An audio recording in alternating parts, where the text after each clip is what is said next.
Assalamualaikum warahmatullahi wabarakatuh. Kembali lagi bersama saya di sini. Kali ini kita akan membahas tryout TIU yang pertama yang saya adakan di grup Telegram sebanyak 35 soal.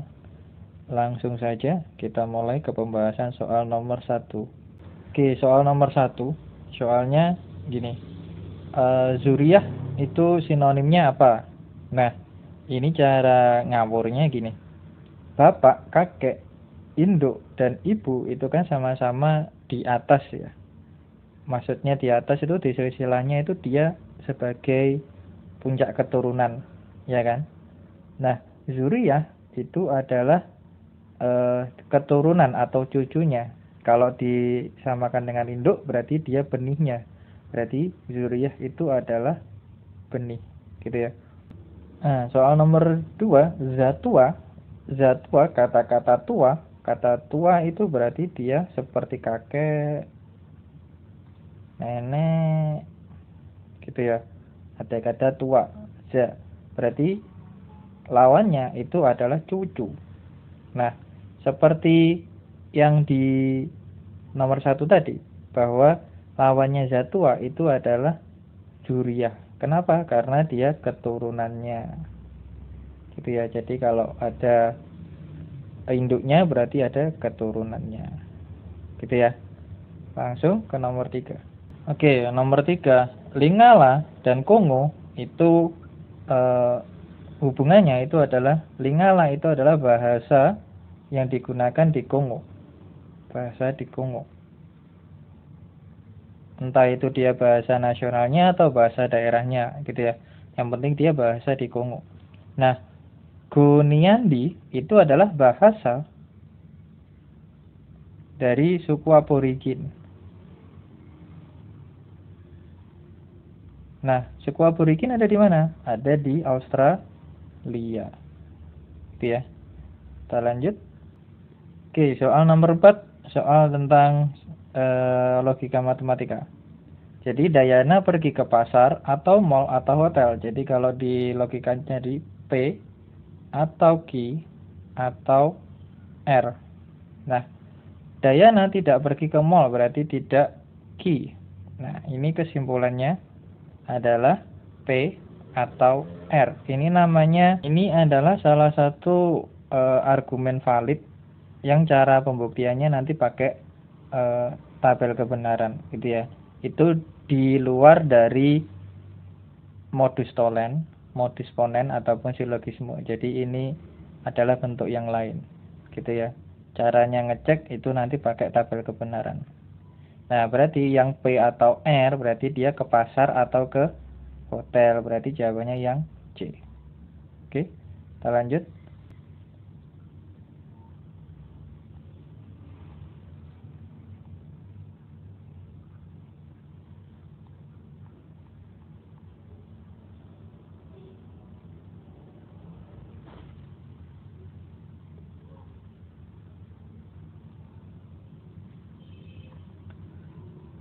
Oke, soal nomor 5. Ultramik lolos ke SKD atau SKB.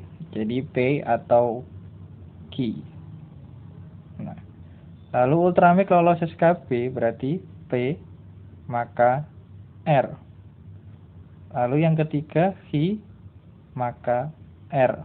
Nah, berarti ini kesimpulannya adalah R. Ini namanya adalah silogisme baikis.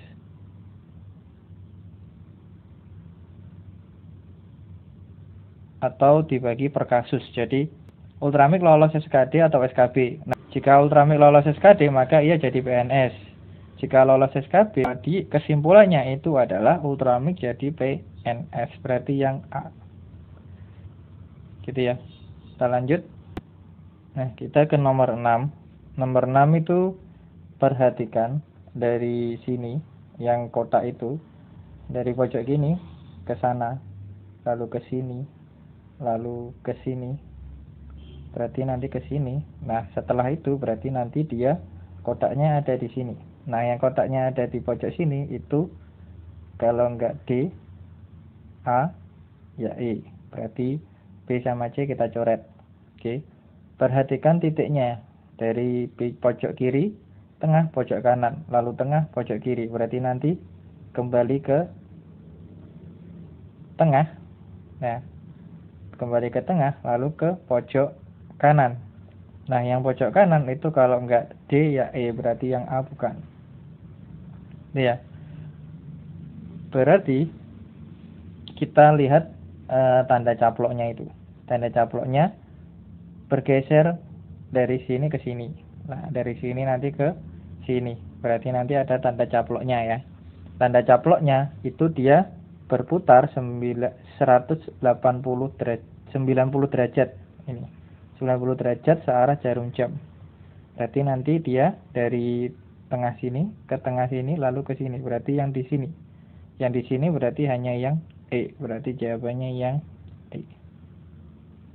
Gitu ya. Oke, kita ke soal nomor 7. Soalnya seperti ini.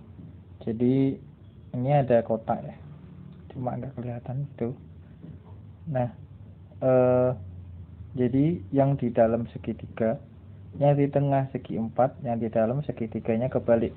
Nah, itu dianalogikan dengan segi 4, segi 5, dan segi 4. Gitu ya. Nah, berarti ini sama dengan segi 4, segi 5, dan kotak dalam. Berarti kan hubungannya ini ke sini. Yang luar itu kan segitiga sama segi 4, berarti kan nambah 1 kan, dari 3 ke 4 itu kan tambah 1 ya. Yang di dalam dari segi 4 itu ke segi 5 itu kan juga tambah 1 lagi ya kan.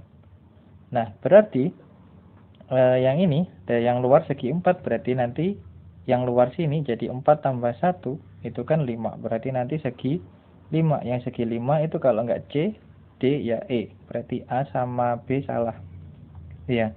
Nah, lalu yang segi 5 berarti nanti 5 tambah 1 itu 6 ya. Jadi segi 6 yang di tengah. Yang segi 6 semuanya segi 6. Tapi perhatikan gambarnya, yang ini hitam jadi putih, berarti ini hitam jadi putih. Lalu yang dalam hitam jadi yang dalam putih jadi hitam, berarti yang dalam putih jadi hitam. Berarti yang putih sama hitam kalau enggak C ya E, berarti D salah. Nah, lalu perbandingannya ini berarti kan segitiganya itu kan kebalik kan ya. Berarti nanti yang di dalam itu segi 5-nya juga dibalik. Berarti yang dibalik itu bukan C, tapi yang E. Berarti jawabannya E. Gitu ya. Oke, kita lanjut. Oke, nomor 8.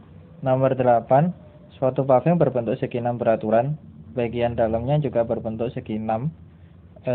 Berapa perbandingan segi 6 kecil dan segi 6 besar? Maksudnya yang ini dibanding yang besar, gitu ya. Nah, ini caranya, kita bagi ini jadi 6, jadi kita hubungkan gini. Nah, jadi segitiga gini. Lalu kita pecah, kita pecah keluar jadi gini.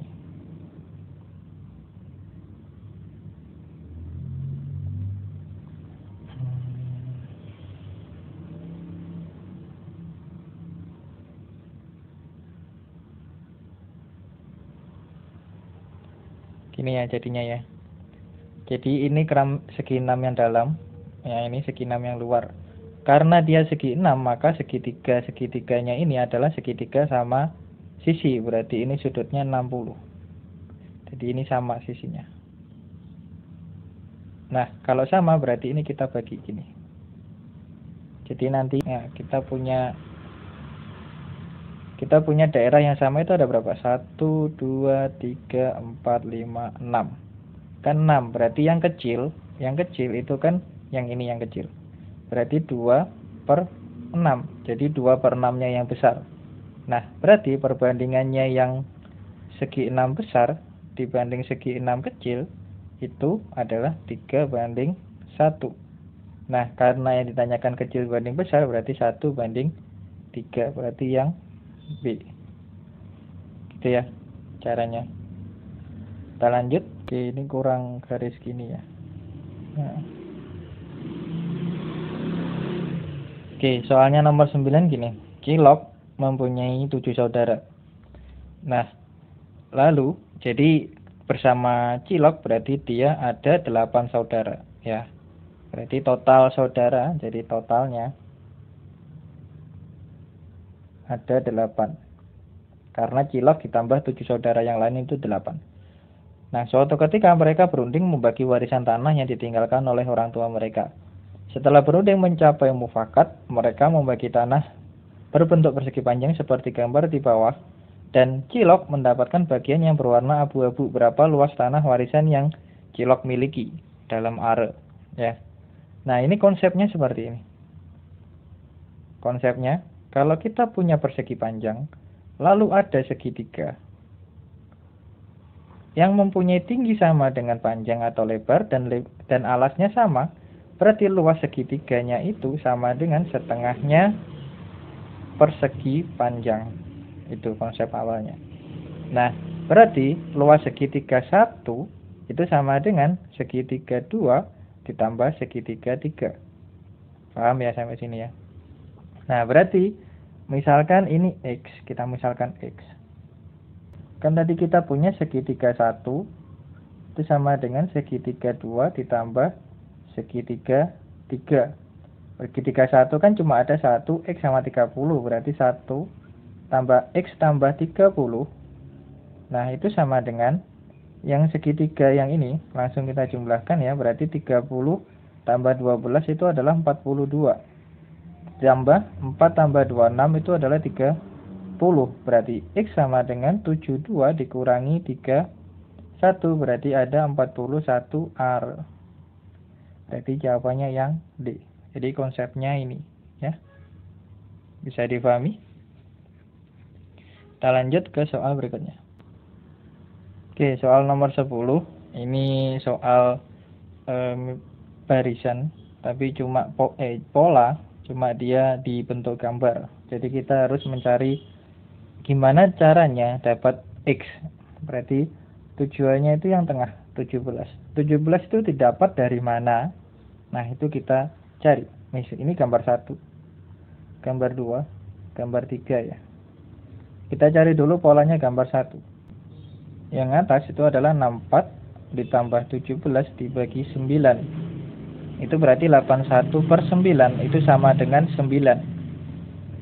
Nah, yang bawah itu adalah 10 ditambah 54 dibagi 8. Berarti 64 dibagi 8 itu adalah 8. Lalu ini dijumlahkan 17. Cocok 17 ya.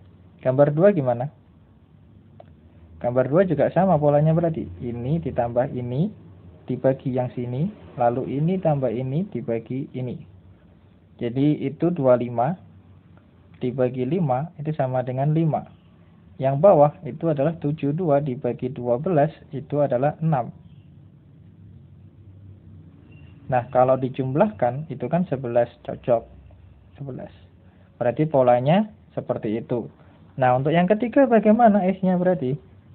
X-nya berarti 3 ditambah 5 berarti 8 dibagi 8 itu adalah 1. 45 ditambah 18 itu adalah 63. Nah, 63 dibagi 7 itu adalah 9. Nah, 1 tambah 9 itu adalah 10. Berarti jawabannya yang B. Gitu ya. Sampai di sini pembahasan tryout bagian pertama.